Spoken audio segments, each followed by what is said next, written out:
ध्यान देंगे बालक। आज हम लोग यूनिट 1 और चैप्टर 1 स्टार्ट करने वाले हैं। कल आपका लाइट समाप्त कर चुके हैं, उसका क्वेश्चन बैंक का कुछ प्रैक्टिस हुआ था, बाकी जो है आगे कंटिन्यू करेंगे। शांत हो जाइए। आज हम लोग यूनिट नंबर 1 विद्युत स्थितिकी स्टार्ट करेंगे और इसमें 2 चैप्टर पढ़ना होता है। चैप्टर नंबर 1 जिसका नाम है विद्युत आवेश एवं क्षेत्र और चैप्टर नंबर 2 विद्युत विभव एवं धारिता। इसमें 2 चैप्टर हमको पढ़ना है। तो आज एकदम शुरू से हम लोग बात करेंगे सर ये चैप्टर किस तरीके का कंसेप्ट देगा। इसमें आवेश के बारे में पढ़ना है, आवेश के गुणों के बारे में पढ़ना है। और ये जो चैप्टर है बालक काफी इंपॉर्टेंट है, क्योंकि जिसका ये चैप्टर छूट जाएगा उसको 5 चैप्टर तक समझने में परेशानी होगा, क्योंकि आवेश का जितना मूल गुण है, बेसिक कंसेप्ट है, सारा इसी चैप्टर में पढ़ना है। और आपको बताया गया था कि जब चैप्टर 1 शुरू किया जाएगा तो क्लास छोड़ेंगे नहीं, क्योंकि क्लास छूट जाएगा तो फिर अगले दिन से आप बिल्कुल नया हो जाइएगा, नहीं समझ में आएगा बात। तो आज हम लोग स्टार्ट करेंगे यूनिट नंबर 1 जिसका नाम है विद्युत स्थितिकी। हेडिंग दिया जाए, हेडिंग देंगे यूनिट 1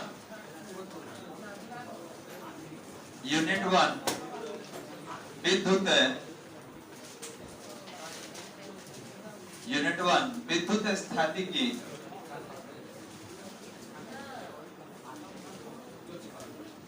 विद्युत स्थितिकी इसको इंग्लिश में इलेक्ट्रो स्टैटिक कहा जाता है, इलेक्ट्रोस्टैटिक विद्युत स्थितिकी। चलिए विद्युत स्थितिकी, और इसमें 2 चैप्टर है, चैप्टर नंबर 1 चैप्टर नंबर 2। तो सबसे पहले हम बात करेंगे विद्युत स्थितिकी के बारे में, और जहां से चैप्टर में एंट्री करेंगे आपको हेडिंग दिलवाया जाएगा। चलो बुआ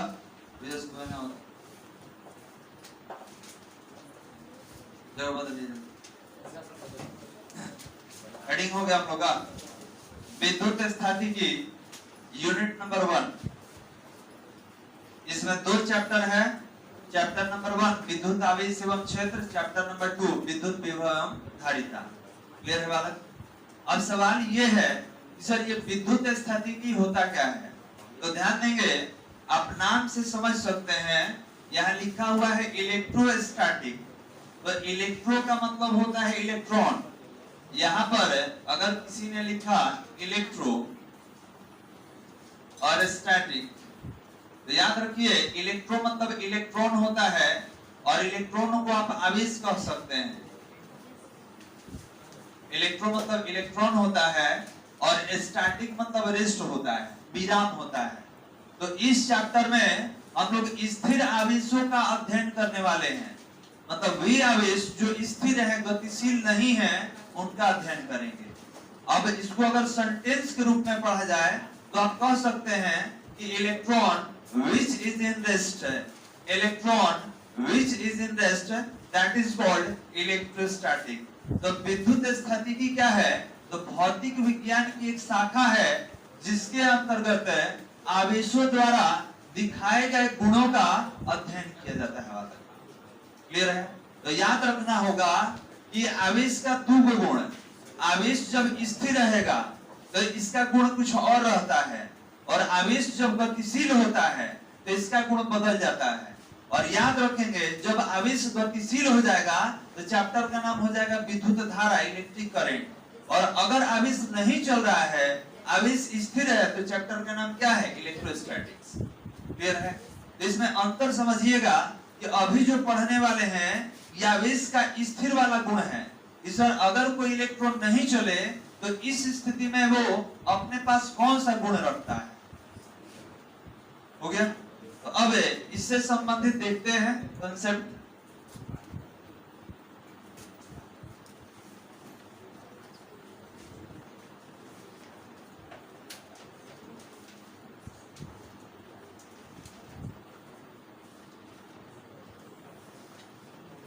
चलिए यहाँ पे अभी आपको परिभाषा बता रहे थे कि स्थिर वैद्युत या वैद्युत स्थैतिकी कहा जाता है। इसको इलेक्ट्रोस्टैटिक्स कहा जाता है। इलेक्ट्रोस्टैटिक्स बोलेंगे।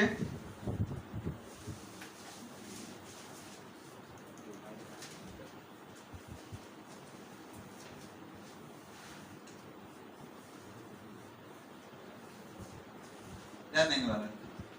तो यूनिट नंबर 1 है स्थिर वैद्युत कहिए या वैद्युत स्थैतिकी कहा जाता है, जो कि हम लोग हेडिंग दिए हैं।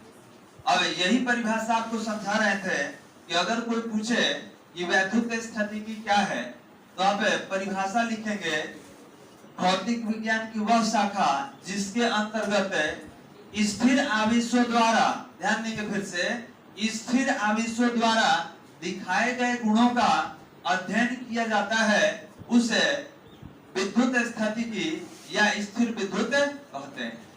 तो आप इसको दोनों नाम से जान सकते हैं। आप या तो विद्युत स्थैतिकी कहिए या स्थिर विद्युत कहिए, कोई दिक्कत नहीं है बात। अब इसके आगे यही आपको हम समझा रहे थे कि अगर चैप्टर का नाम है इलेक्ट्रोस्टैटिक्स, ध्यान देंगे, अगर चैप्टर का नाम रखा गया है इलेक्ट्रोस्टैटिक, तो इलेक्ट्रो मतलब इलेक्ट्रॉन होता है और स्टैटिक मतलब विराम होता है, रेस्ट होता है। तो अगर सेंटेंस बनाया जाए तो सेंटेंस क्या बना सकते हैं, electron which is in rest. अब इसको हिंदी में अगर देखा जाए तो आप कह सकते हैं कि सर आवेश जो विराम में हो या स्थिर आवेशों का अध्ययन। तो अगर एक लाइन में परिभाषा लिखना हो तो आप इतना भी लिख सकते हैं कि सर स्थिर आवेशों के अध्ययन को क्या कहा जाता है, विद्युत स्थैतिकी कहा जाता है। फिर से रिपीट करेंगे, स्थिर आवेशों का अध्ययन क्या कहलाएगा, विद्युत स्थैतिकी या स्थिर वैद्युत कहलाएगा। कोई दिक्कत वाला समझने में? तो चलिए सबसे पहले हम लोग परिभाषित करेंगे विद्युत स्थैतिकी को। हेडिंग दे दी है ना हम लोग, हेडिंग हो गया है, परिभाषा लिखिए, हम बोल रहे हैं परिभाषा लिखा जाए, बोल रहे हैं, लिखेंगे भौतिक विज्ञान की वह शाखा, परिभाषा लिखेंगे वाला, भौतिक विज्ञान की वह शाखा, भौतिक विज्ञान की वह शाखा जिसके अंतर्गत, भौतिक विज्ञान की वह शाखा जिसके अंतर्गत, भौतिक विज्ञान की वह शाखा जिसके अंतर्गत स्थिर आवेशों द्वारा,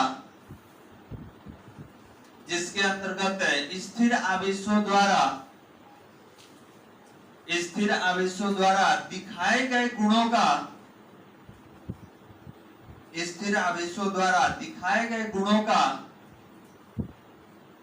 स्थिर आवेशों द्वारा दिखाए गए गुणों का अध्ययन किया जाता है, स्थिर आवेशों द्वारा दिखाए गए गुणों का अध्ययन किया जाता है, अध्ययन किया जाता है, उसे विद्युत स्थैतिकी, अध्ययन किया जाता है, उसे विद्युत स्थैतिकी, विद्युत स्थैतिकी या स्थिर वैद्युत, विद्युत स्थैतिकी या स्थिर विद्युत कहते हैं, विद्युत स्थैतिकी या स्थिर विद्युत कहते हैं। हो गया बालक? तो अभी हमने क्या किया, तो हमने वैद्युत स्थैतिकी को परिभाषित किया। अब देखते हैं कि सर जो हेडिंग दिया हुआ है, जो इलेक्ट्रोस्टैटिक्स लिखा हुआ है, इसको किस तरीके से हम लोग तोड़ेंगे। तो ध्यान दिया जाए बालक, अभी आपको हमने बताया है कि इलेक्ट्रो मतलब इलेक्ट्रॉन होता है, इलेक्ट्रो मतलब इलेक्ट्रॉन होगा, और स्टैटिक का मतलब होता है रेस्ट में, मतलब वे आवेश जो स्थिर हो, जो विराम में हो, उन्हीं का अध्ययन करना क्या कहलाता है, विद्युत स्थैतिकी। तो आप पूरा लिख लीजिएगा, ये हिंदी वाला भी और इंग्लिश वाला भी लिखेंगे,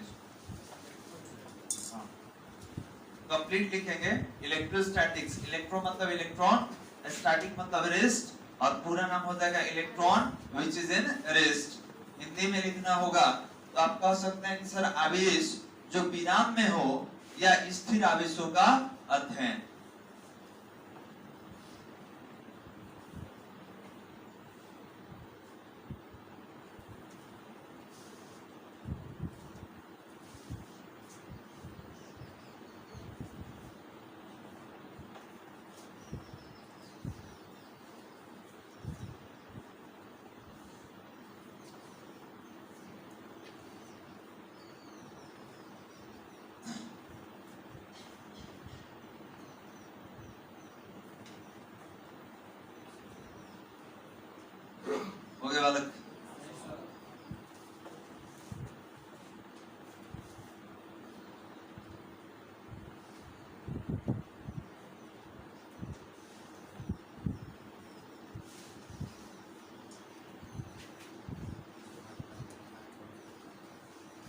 चलिए अब यहाँ से आगे कंटिन्यू करेंगे, आगे समझिए उसके बाद लिखेंगे आप।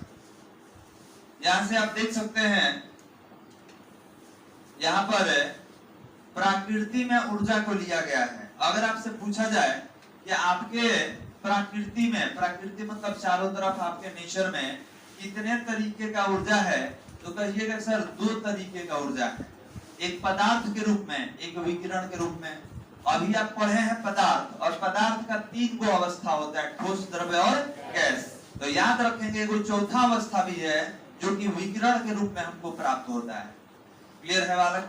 जिसको तरंग के नाम से जाना जाता है। अगर किसी को समझने में परेशानी हो कि सर ये विकिरण क्या है, तो आप इसका नाम क्या दे सकते हैं? तरंग। कोई दिक्कत? अब हमारे नेचर में जो भी पदार्थ है, वो ठोस हो या द्रव्य हो या गैस हो, याद कीजिए 11th क्लास में एक चैप्टर पढ़े थे हम लोग पदार्थ के गुणों के बारे में, जिसमें एक ठोस का था, एक द्रव्य का था और एक गैस का था। ठीक है, तीनों के बारे में हमने पढ़ा था। तो ये तीनों जो पदार्थ होते हैं, पदार्थ के ये जो तीनों रूप है, ये किसी न किसी रूप में हमारे ऊपर क्या करता है? बल लगाता है बालक। याद रखेंगे ठोस भी हो सकता है, द्रव्य भी हो सकता है और गैस भी। और ये पदार्थ हमारे ऊपर क्या करता है? बल लगाता है। अभी बल 2 तरह का होता है, एक होता है आंतरिक बल, एक होता है बाह्य बल। आंतरिक बल को सूक्ष्म बल कहा जाता है और बाह्य बल को, ध्यान देंगे, आंतरिक बल को सूक्ष्म बल कहा जाता है और बाह्य बल को स्थूल बल कहा जाता है। स्थूल मतलब जो बड़ा होता है, जो परिमाण में बड़े बड़े पिंडों पर काम करता है। तो ध्यान देंगे सूक्ष्म बल को आंतरिक बल के नाम से जाना जाता है, और यहाँ सूक्ष्म स्थूल नहीं लिखकर हमको आंतरिक और बाह्य के बारे में ही जानना है। अब सवाल ये है कि आप सूक्ष्म बल लिखे हैं, क्या इसको हटा के आंतरिक बल लिख सकते हैं? तो बिल्कुल लिख सकते हैं। कारण क्या है बालक? कि ये जो बल होता है 2 तरह का होता है। कौन कौन होगा? एक प्रबल नाभिकीय बल, एक दुर्बल नाभिकीय बल। ये बल अपने आप में बहुत प्रबल होता है, याद रखेंगे, लेकिन ये लगता कहाँ है? इसका रेंज बहुत कम होता है। ये नाभिक से बाहर या परमाणु के बाहर काम नहीं करता है, इसीलिए इसका नाम क्या रखा गया? सूक्ष्म। तो सूक्ष्म का मतलब ये मत समझ लीजिएगा कि कमजोर बल है, नामे में प्रबल लगा हुआ है, तो कमजोर नहीं है। सूक्ष्म इसलिए कहा गया है क्योंकि इसका रेंज बहुत कम है, बहुत कम दूरी तक काम करता है। कोई दिक्कत बालक समझने में? तो सूक्ष्म बल को अगर पूछा जाए कि कितने भागों में बांटा गया है, तो कहिएगा 2 भाग में। एक का नाम है प्रबल नाभिकीय बल और दूसरा का नाम है दुर्बल नाभिकीय बल। तो एक चीज तो मालूम चला कि सर ई जब लगेगा तो नाभिक के अगल बगल में या नाभिक के अंदर लगेगा? तो बिल्कुल बालक, याद रखेंगे प्रबल नाभिकीय बल नाभिक के अंदर प्रोटॉन और न्यूट्रॉन के बीच में काम करता है। ये जब काम करेगा तो नाभिक के अंदर ही काम करता है, बाहर नहीं। और ये जो होता है इलेक्ट्रॉन और नाभिक के बीच में काम करता है, और जब किसी खास तरह का उत्सर्जन होता है उस समय क्रियाशील होता है। जैसे बीटा किरण का उत्सर्जन हो गया, अल्फा किरण का उत्सर्जन हो गया, उस समय काम करेगा बालक। तो याद रखेंगे ये एक तरह का आंतरिक बल है जो परमाणु के अंदर ही काम करता है, परमाणु के बाहर काम नहीं करेगा। अब आगे आते हैं, हमने बोला कि इसी बल को, ध्यान देंगे, इसी बल को आगे हमने लिया है बाह्य बल। तो बाह्य बल को हम लोग स्थूल बल भी कह सकते हैं। बाह्य किस नेचर से कहा गया है? तो याद रखेंगे थोड़ा ज्यादा दूरी तक काम करता है। याद होगा अगर 11th में पढ़े होंगे कि गुरुत्वाकर्षण बल पूछा जाए कि कहां तक काम करता है, तो अनंत तक काम करता है। ये अलग बात है कि परिमाण में सबसे कमजोर बल होता है, लेकिन इसका जो बल लगने का सीमा होता है वो अनंत तक होता है बालक। तो अगर आपसे पूछा जाए कि बाहरी बल कितने तरीके का होगा, तो 2 तरीके का होगा। कौन कौन सा? विद्युत चुंबकीय बल और गुरुत्वाकर्षण बल। क्लियर है? अब आपसे पूछा गया कि विद्युत चुंबकीय बल का कारण बताइए, ये बल क्यों बनता है, किसके कारण ये बल आया हुआ है? तो याद रखेंगे कि विद्युत चुंबकीय बल आवेशों के कारण उत्पन्न होता है। विद्युत चुंबकीय बल आवेशों के कारण उत्पन्न होता है, जबकि गुरुत्वाकर्षण बल किसके कारण? द्रव्यमान के कारण। तो याद रखेंगे कि आवेश के कारण उत्पन्न होने वाला बल विद्युत चुंबकीय बल है और द्रव्यमान के कारण उत्पन्न होने वाला बल गुरुत्वाकर्षण बल है। अब ये भी सवाल, सर ये कहाँ काम करता है? विद्युत चुंबकीय बल कहाँ काम करेगा? तो ये जब भी काम करेगा तो आवेश के बीच में ही काम करेगा। कोई दिक्कत समझने में? इस और विद्युत चुंबकीय बल किसके बीच काम करेगा? तो विद्युत चुंबकीय बल हमेशा आवेश के बीच में काम करता है। और गुरुत्वाकर्षण बल कहाँ काम करेगा? तो पिंडों के द्रव्यमानों के बीच काम करेगा। कोई दिक्कत? ये 11th में हमने पढ़ा था, आपको बताया गया था। तो याद रखना होगा कि गुरुत्वाकर्षण बल जब भी काम करेगा तो दो पिंड के द्रव्यमान के बीच काम करता है, जबकि विद्युत चुंबकीय बल जब भी काम करेगा तो दो आवेशों के बीच काम करेगा। कोई दिक्कत समझने में? अब इसी को आप बना लीजिए, जैसा डायग्राम बनाया हुआ है इस तरीके से। पहले इतना लिख लीजिए, उसके बाद फिर आगे हम कंटिन्यू करेंगे।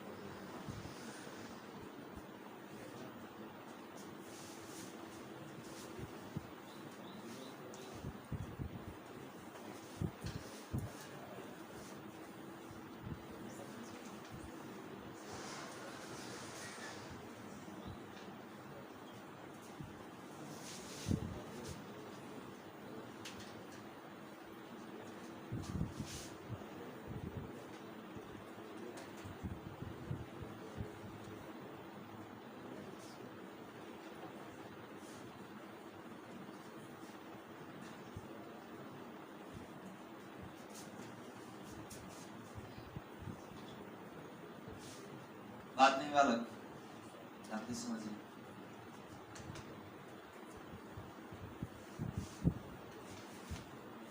और कॉपी चेंज कर दीजिएगा, लाइट वाला अलग कर लीजिएगा, ठीक है? इसके लिए एकदम अलग कॉपी बनाए। ये भी थोड़ा सा लंबा टॉपिक है, ठीक है? ये थोड़ा सा इसमें भी समय लगेगा, इसका कॉपी अलग रखिएगा, एक ही में मत बना दीजिएगा। आगे बढ़ाया जाए।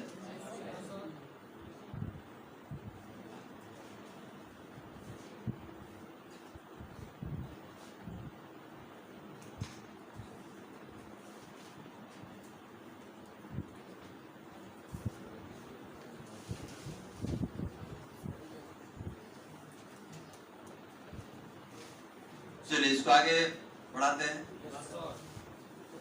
अब यहाँ पर आपने सूक्ष्म बल देखा, तो याद रखिएगा सूक्ष्म मतलब हो गया कि इसका काम करने का जो रेंज है वो छोटा है, ये बहुत कम दूरी तक 10 के पावर -15 मीटर, जिसको नाभिकीय दूरी भी कहा जाता है, उतने दूर में ही काम करता है।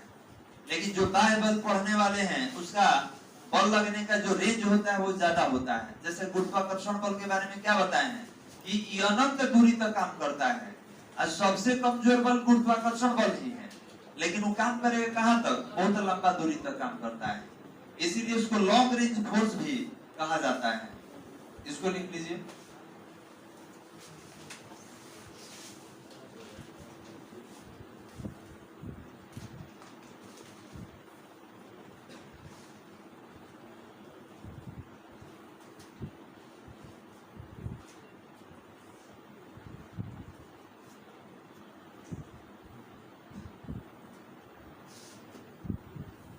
अब यहाँ से चैप्टर में एंट्री करेंगे हम लोग। यह भी इंट्रोडक्शन था अबाउट चैप्टर।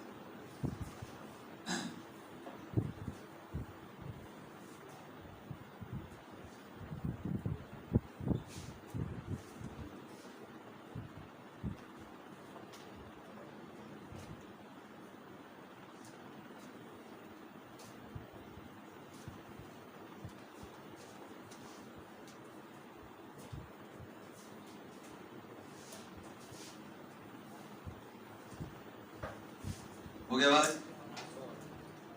चलिए नेक्स्ट।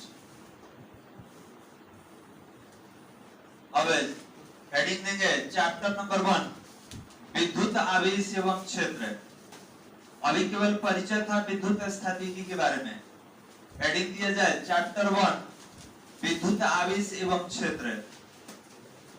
चैप्टर 1, विद्युत आवेश एवं क्षेत्र, electric charge and field. Heading दे दिया जाए चैप्टर नंबर 1, विद्युत आवेश एवं क्षेत्र, इलेक्ट्रिक चार्ज एंड फील्ड।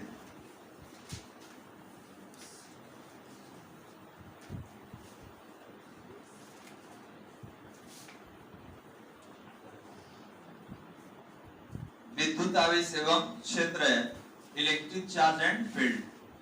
अब यहाँ से चैप्टर 1 में हम लोग एंट्री कर रहे हैं।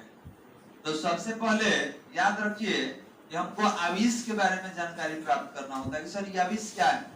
तो आप आवेश को इलेक्ट्रॉन के नाम से भी जानते हैं, ठीक है। आप 10th में पढ़े होंगे कि आवेशों के सतत प्रवाह को विद्युत धारा कहा जाता है।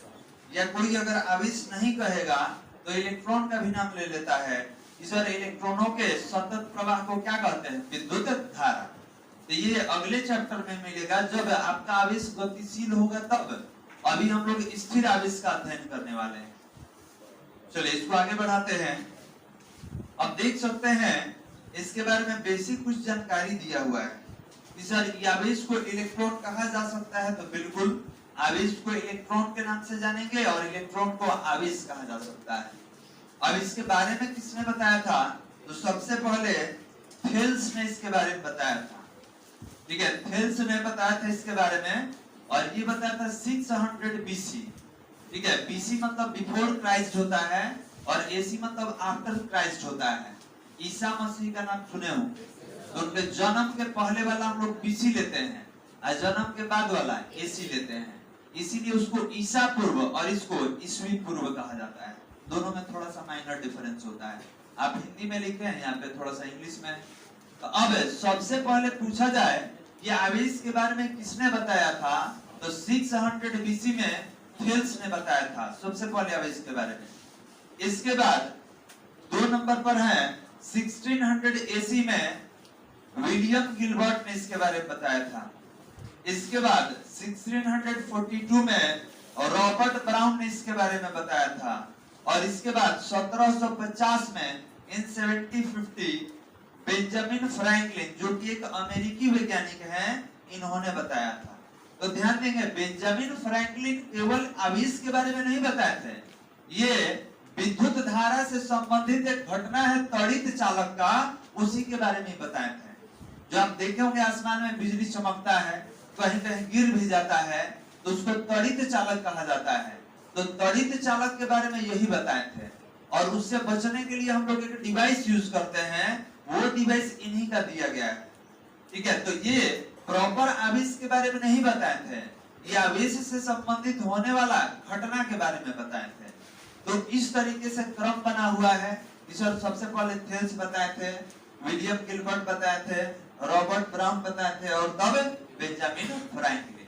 अभी लोग क्या बताए थे बालक? तो सबसे पहले थेल्स बताए थे कि किसी भी पदार्थ में एक मूल कण होता है, एक सूक्ष्म कण होता है, ठीक है। ये सूक्ष्म कण उस पदार्थ के प्रकृति को डिसाइड करता है। आप देखे होंगे अगर केमिस्ट्री वगैरह पढ़ रहे हैं तो जानकारी होगा कि किसी भी रासायनिक प्रतिक्रिया में इलेक्ट्रॉने भाग लेता है, कहीं जाना हो आना हो, या अगर उस पदार्थ का गुण बदल रहा है तो इलेक्ट्रॉन के आने और जाने से बदलता है। तो याद रखिएगा इन्होंने बताया था कि इलेक्ट्रॉन जो है किसी पदार्थ का मूल कण है, ठीक है, और यही उस एलिमेंट का, उस तत्व का गुण का निर्धारण करता है। तो आप क्या करेंगे, पहले इसको यहाँ तक लिख लीजिए, इसके आगे हम कंटिन्यू करेंगे। यहाँ से यहाँ तक लिख लीजिए जिस तरीके से बनाया गया है। ये बेसिक जानकारी है जो आपको होना चाहिए।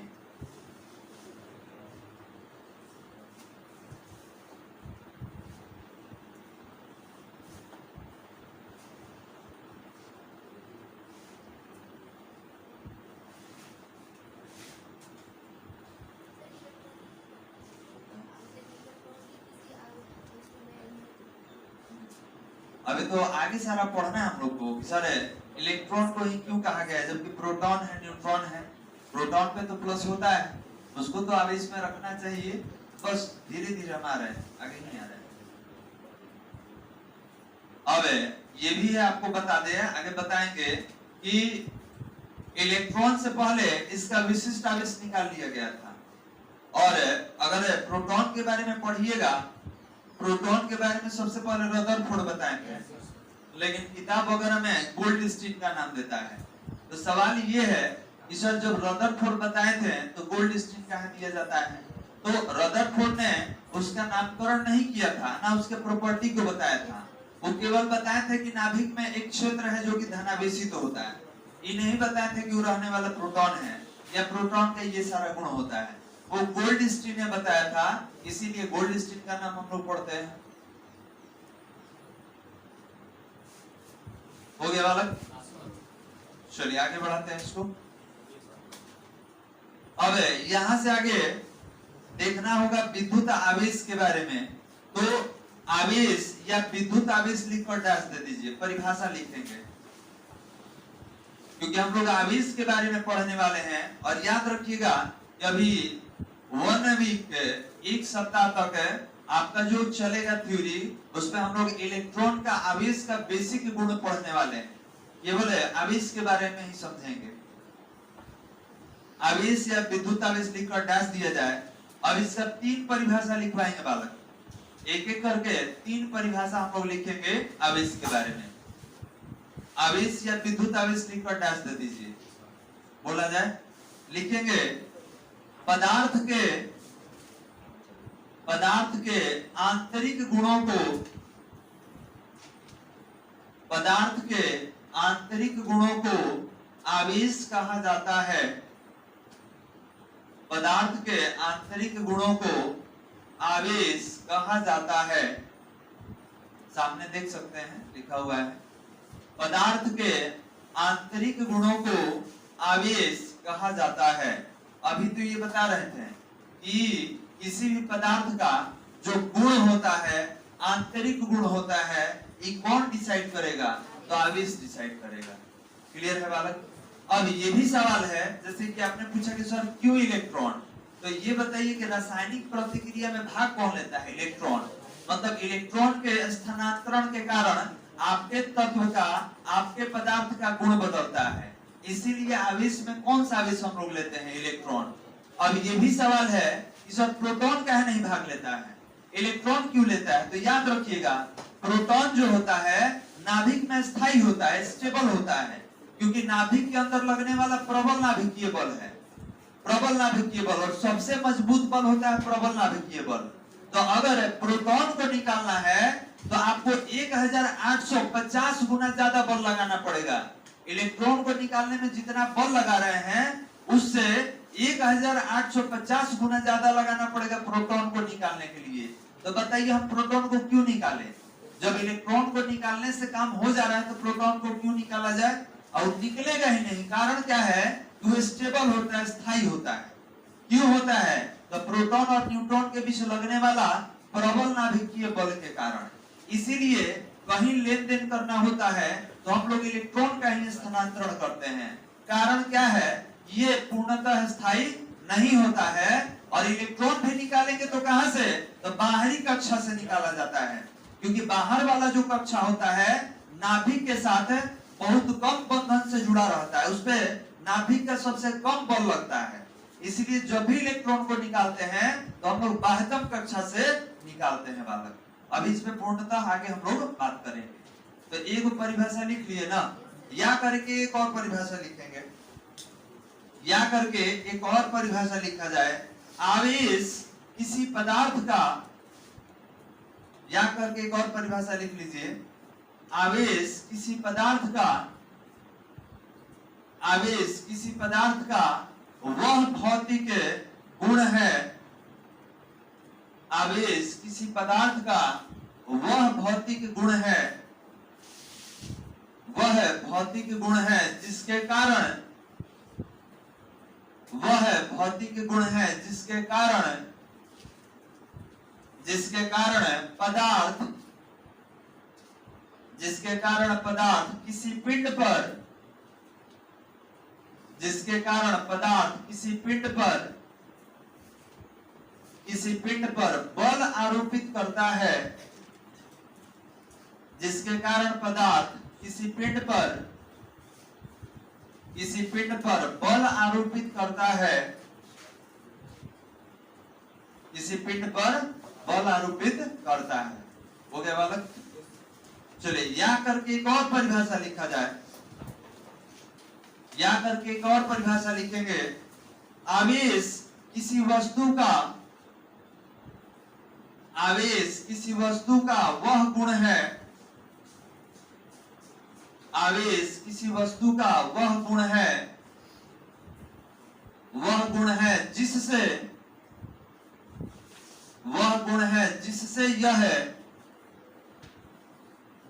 यह विद्युतीय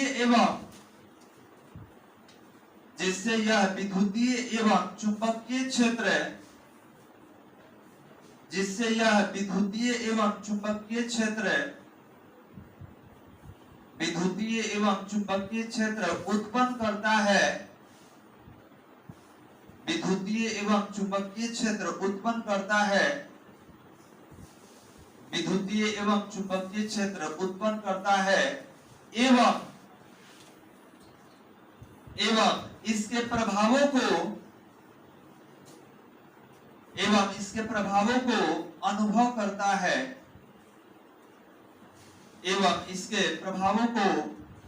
करता है, एवं इसके प्रभावों को अनुभव करता है, हो गया बालक। तो यहाँ पे 3 परिभाषा लिखे हैं, जो आपको बेहतर लगे आप उसको याद रखिएगा। हो गया बालक। अब देखिए यहां से कंसेप्ट आता है बेंजामिन फ्रैंकलिन के बारे में। ठीक है, अभी इनके बारे में हम बता रहे थे। बेंजामिन फ्रैंकलिन जो है एक अमेरिकी वैज्ञानिक थे, और ध्यान देंगे इन्होंने त्वरित चालक से संबंधित एक प्रयोग किया जिसको काइट एक्सपेरिमेंट कहा जाता है। काइट मतलब पतंग होता है। तो पतंग के सहारे इन्होंने ये पता लगाया कि जो आसमान में चमकने वाला बिजली होता है वो यही बिजली है जो हम लोग प्रयोग कर रहे हैं। ठीक है, जो हम लोग यूज कर रहे हैं बिजली, यह बिजली वही बिजली है जो आसमान में चमकता है। अब सवाल ये है कि सर ये बात इनके दिमाग में कहां से आ गया? तो इसका कारण है कि जहां पर ये रहते थे वहां पर एक घटना हुआ था, वहां पर बिजली गिरा था और उस हादसे में बहुत आदमी मर गए थे। अभी भी हम लोग पेपर वगैरह में पढ़ते हैं कि यहाँ बिजली गिर गया, बारिश के मौसम में थोड़ा ज्यादा होता है, यहाँ बिजली गिर गया तो इतना आदमी मर गया, यहाँ गिर गया तो इतना आदमी मर गया। पेपर में भी निकालता है कि जब बिजली आसमान में चमकता है तो हमको क्या करना चाहिए, ठीक है, कहाँ खड़ा होना चाहिए, इस तरीके से हमारा मूवमेंट हो, ये सारा पेपर में भी देता है। और जब पढ़ाएंगे तो हम भी बता देंगे जब ये टॉपिक आएगा। जब ये टॉपिक आएगा तो आगे कंटिन्यू करेंगे तो इसके बारे में हम बता देंगे। तो याद रखेंगे इन्होंने पतंग से संबंधित एक प्रयोग किया और उसी प्रयोग में इन्होंने चेक करके बताया कि जो आसमान में बिजली चमकता है वही बिजली है जो हम लोग यहाँ पर यूज करते हैं। ठीक है, अब इसके लिए उन्होंने क्या किया, एक पतंग में, ध्यान देने वाला, एक पतंग में पतला एकदम काफी बारीक तार को लपेट कर ऊपर भेजा। अब देखिए धागा जो थ्रेड होता है हमारे हाथ में होता है, पतंग उड़ते रहता है। ठीक है, इन्होंने भेजा तो जब केवल तार लपेट के भेजे तो इनके पास किसी भी तरीके का मूवमेंट नहीं हुआ। मान लीजिए कि आसमान में बिजली चमक रहा है और आपका पतंग उड़ रहा है, तो आपको किसे करंट मार देगा, जबकि जब तक कोई कनेक्टर नहीं है। मान लीजिए कि ट्यूब है और हम पतंग उड़ाए या कोई चीज हम हाथी ऐसे कर दिए तो हमको करंट मार दिया नहीं, जब तक वहां से मेरे हाथ तक कोई कनेक्टर नहीं आएगा। मान लीजिए इसमें से तार पकड़ के हाथ में ले लेंगे तो मार देगा करंट। तो अंतर ये था कि आसमान में तो बिजली चमक रहा है, आपका पतंग यहाँ पर है, तो इसको कनेक्ट करने वाला कोई मीडियम चाहिए था। ठीक है, तो वो लगातार प्रयोग कर रहे थे और अचानक एक दिन उसी समय पे हल्का हल्का बारिश शुरू हो गया। और बारिश का बूंद क्या है, सुचालक है, कंडक्टर है, किसका, करंट का, इलेक्ट्रिसिटी का। मानव बॉडी, ह्यूमन बॉडी भी कंडक्टर है, याद रखिएगा, आगे पढ़ाएंगे इसके बारे में। तो जब हल्का हल्का बारिश स्टार्ट हो गया और वो अपना प्रयोग कर रहे थे तो अचानक उनको काफी तेज का झटका लगा। ठीक है, वो मरते मरते बचे थे उस दिन, समझ जाइए। तो उनको ऐसा प्रतीत हुआ, उनको ऐसा अनुभव हुआ कि यह बिजली जो आसमान में चमक रहा है वही बिजली है जो हम लोग यहाँ पर यूज कर रहे हैं। और इससे बचने के लिए उन्होंने एक डिवाइस बनाया जिसका नाम है त्वरित चालक। और ये कहाँ यूज किया जाता है, तो जो मल्टी स्टोर बिल्डिंग होते हैं, काफी बड़ा बड़ा जो इमारत होता है उस पर ही लगाया जाता है।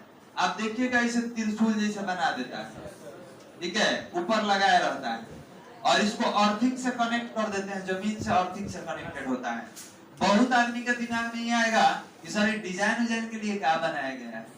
ठीक है, तो याद रखेंगे ये किसी डिजाइन के लिए नहीं है, अब एक चीज और बता दे, इसका भी कारण है कि सर ये क्या है, ऐसे बनाया गया है, त्रिशूल जैसा बना दिया गया है, ये पॉइंटेड इन शेप है, इसका कारण क्या है? तो बस आगे बताएंगे। एक घटना है जिसका नाम है कोरोना डिस्चार्ज। ठीक है, कोरोना डिस्चार्ज जब बताएंगे उसी समय ये बताएंगे कि ऐसा क्यों बनाया जाता है। हम चाहते तो एक लोहे का गोला रख देते, ठीक है, लेकिन गोला नहीं रखते हैं, इसी तरीके का कोई डायग्राम रखा जाता है। तो इसका कारण क्या है? तो जब आपको कोरोना डिस्चार्ज पढ़ाएंगे उस समय हम ये बात आपको बताएंगे। कोई दिक्कत बालक? चलिए लिखिए तो लैंग्वेज लिखेंगे, यहाँ से यहाँ तक लैंग्वेज बोल रहे हैं, लिखेंगे एग्जाम में।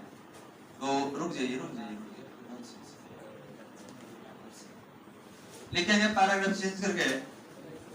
सन 1750 ईस्वी में पैराग्राफ चेंज करके लिखा जाए। सन 1750 ईस्वी में, सन 1750 ईस्वी में अमेरिका के वैज्ञानिक, सन 1750 ईस्वी में अमेरिका के वैज्ञानिक बेंजामिन फ्रैंकलिन ने, अमेरिका के वैज्ञानिक बेंजामिन फ्रैंकलिन ने, देखिए नाम सामने लिखा हुआ है, अमेरिका के वैज्ञानिक बेंजामिन फ्रैंकलिन ने इन आवेशों को, बेंजामिन फ्रैंकलिन ने इन आवेशों को क्रमशः धन आवेश, इन आवेशों को क्रमशः धन आवेश, और ब्रैकेट में पॉजिटिव सिंबल दे देंगे। बेंजामिन फ्रैंकलिन ने इन आवेशों को क्रमशः धन आवेश तथा ऋण आवेश का नाम दिया, धन आवेश तथा ऋण आवेश का नाम दिया, धन आवेश तथा ऋण आवेश का नाम दिया। तो ध्यान देंगे, इन्होंने पॉजिटिव और निगेटिव चार्ज बोला। जैसे अभी आपने बताया कि सर ये तो इलेक्ट्रॉन के पास ऋण आवेश होता है, क्या कोई ऐसा भी कण है जिसके पास धन आवेश है? बिल्कुल, प्रोटॉन का नाम सुने होंगे। प्रोटॉन के पास धन आवेश होता है, पॉजिटिव नेचर होता है, और न्यूट्रॉन उदासीन होता है, उसके पास कोई आवेश नहीं होता है।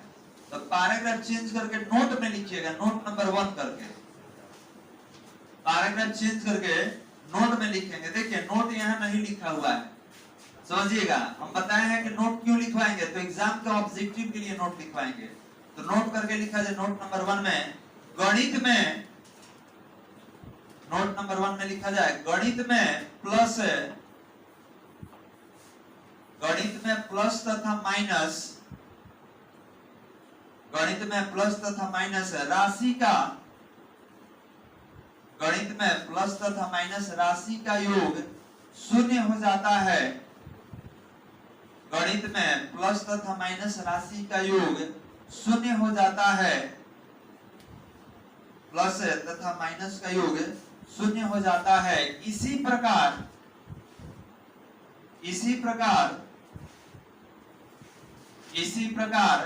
दो प्रकार के आवेशों का योग भी, इसी प्रकार दो प्रकार के आवेशों का योग भी शून्य हो जाता है, दो प्रकार के आवेशों का योग भी शून्य हो जाता है। अतः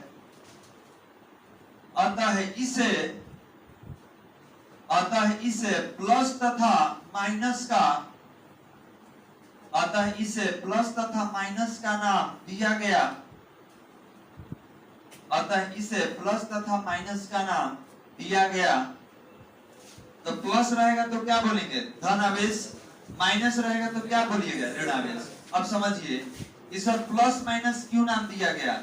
तो अगर आपसे कहा जाए एक +2 है, एक -2 है, तो रिजल्ट क्या हो जाता है? 0। उसी तरीके से कोई कह दिया कि एगो इलेक्ट्रॉन और एगो प्रोटॉन, ध्यान देंगे, एक इलेक्ट्रॉन एगो प्रोटॉन, इसके पास माइनस, इसके पास प्लस, तो टोटल कितना हो जाएगा? 0। तो याद रखेंगे जब आवेश 0 हो सकता है, इसका मतलब कि बीजगणित के नियम पे काम कर रहा है। ठीक है, आवेश अगर 0 हो गया इसका मतलब ये बीजगणित के नियम पर काम कर रहा है। तो बीजगणित के नियम में इसको प्लस और इसको माइनस कहा जाता है। तो वही चिन्ह हम लोग किसके साथ दे दिए, आवेश के साथ। तो आवेश के साथ प्लस चिन्ह होगा तो क्या बोलेंगे, धन आवेश, और माइनस चिन्ह होगा तो क्या बोलेंगे, ऋण आवेश। कारण ये आवेश भी जीरो हो सकता है। अगर आवेश को भी प्लस और माइनस के पद में जोड़ेंगे तो ये भी क्या हो जाएगा, जीरो। तो ये बीजगणित के नियम का पालन करता है, इसीलिए बीजगणित के नियम के आधार पर इसको प्लस और माइनस में लिखा जाता है। और उसी प्लस को हम लोग धन आवेश कहते हैं और माइनस को ऋण आवेश। अब समझ में आ रहा है प्लस माइनस क्यों नाम दिया गया, क्योंकि जोड़ घटाव करके इसको भी हम लोग जीरो कर सकते हैं, इसका भी संख्या कम या ज्यादा कर सकते हैं, इसीलिए इसका नाम प्लस माइनस रखा गया। बस आज के लिए इतना ही, बाकी अगले क्लास में करेंगे।